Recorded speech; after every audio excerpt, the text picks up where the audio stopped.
तांबूस फुटता उधळलाली भूपाळी रामपारी दिशादाही उजळल्या आल गोकुळ आपुल्या दारी निर्भेळ आणि सकस चवीच गोकुळ लई भारी। गोकुळ दूध संघाची दर्जेदार दुग्ध उत्पादने गोकुळ दूध, दही, तूप, दूध powder, cooking butter, table butter, paneer, इलायची श्रीखंड, आंबा श्रीखंड, फ्रूट श्रीखंड, ताक आणि लस्सी। गोकुळ दूध आणि दर्जेदार दुग्ध उत्पादने, चव आहे कोल्हापुरी, गोकुळ लई भारी। सिंधुदुर्ग जिल्हा बँकेची 40वी विधिमंडळ वार्षिक बैठक म्हणजेच वार्षिक सर्वसाधारण सभा आज ओरोस येथील शरद कृषी भवनमध्ये संपन्न झाली। यावेळी आमदार नितेश राणे उपस्थित होते। जिल्हा बँकेचा कारभार लोकाभिमुख असल्यानं बँकेवरती नागरिकांचा विश्वास वाढतोय। अतिशय सकारात्मक वातावरणात जिल्हा बँक अध्यक्ष, उपाध्यक्ष, सर्व संचालक जिल्ह्याच्या विकासासाठी तसंच शेतकऱ्यांच्या उन्नतीसाठी दिवसरात्र मेहनत करतात याचंच प्रतिबिंब आज सर्वसाधारण सभेत पाहायला मिळालं, अशी प्रतिक्रिया आमदार नितेश राणे यांनी कोकण सात लाईव्हशी बोलताना व्यक्त केली। पाहूयात।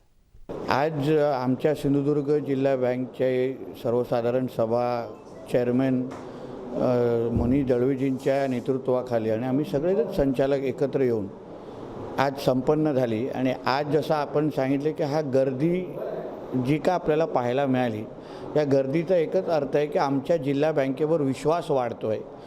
अतिशय सकारात्मक वातावरणामध्ये आमचे चेअरमॅन, व्हाईस चेअरमॅन, आमचे सगळे संचालक आणि आमचे सगळे कर्मचारी सिंधुदुर्ग जिल्ह्याच्या विकासासाठी, शेतकऱ्यांच्या उन्नतीसाठी वर्षभरामध्ये दिवसरात्र मेहनत करतात आणि त्याचंच प्रतिबिंब आज तुम्हाला ह्या सर्वसाधारण सभेमध्ये पाहायला मिळालं असेल।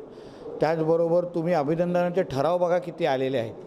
ह्याचा अर्थच एवढा आहे की जिल्हा बँकचा कारभार हा लोकभिमुख आहे, लोकांना पटणारा आहे, लोकांनी स्वीकारलेला आहे की आदरणीय राणेसाहेबांच्या नेतृत्वाखाली, आदरणीय आमच्या रवी चव्हाणजींच्या नेतृत्वाखाली आम्ही सगळे संचालक आम्ही अतिशय सक्षम पद्धतीने काम करतो आहे। ह्याच्यावर शिक्कामोर्तब या अभिनंदनच्या ठरावामुळे होतो। साहेब 5,000 कोटींचा टप्पा गाठलेला आहे जिल्हा बँकेने, 6,000 कोटींचं पुढे ध्येय ठेवलेलं आहे, काय सांगतो? जसं 5,000 टप्प्यापर्यंत आलेलो आहे तसाच कारभार पुढे चालवण्याच्या दृष्टिकोनातून आम्ही विविध क्षेत्रामध्ये जिल्हा बँकचा प्रसार कसा होईल, लोकांमध्ये विश्वासार्हता कशी वाढेल, आमच्या जिल्ह्यातल्या शेतकऱ्यांचा उलाढाल कसा वाढेल, ह्यावर आमचं लक्ष ह्या पुढच्या 1 वर्षामध्ये असेल।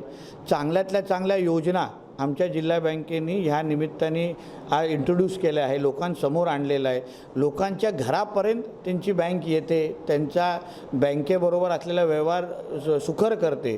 म्हणून मला विश्वास आहे जो टार्गेट आम्ही 6,000 कोटीचा ठेवला आहे तो निश्चित पद्धतीने पूर्ण करू। साहेब एक शेवटचा प्रश्न, विकास संस्थांना सक्षम करण्यासाठी जिल्हा बँक मोठी पावले उचलत आहे, याबद्दल काय? कारण का त्याची गरज आम्हाला लोकांना भासली जेव्हा आम्ही निवडणूक लढवत पण होतो आणि त्यानंतर असंख्य शेतकऱ्यांशी बोलत असताना विकास संस्थाला खऱ्या अर्थाने आपण कशी ताकद देऊ शकतो, त्यासाठी आमच्या संचालक मंडळामध्ये पण चर्चा झाली, विविध तज्ज्ञांची चर्चा झाली आणि मग आम्ही ठरवलं की विविध योजनांच्या माध्यमातून आमच्या विकास संस्थांना सक्षम कसं करायचं।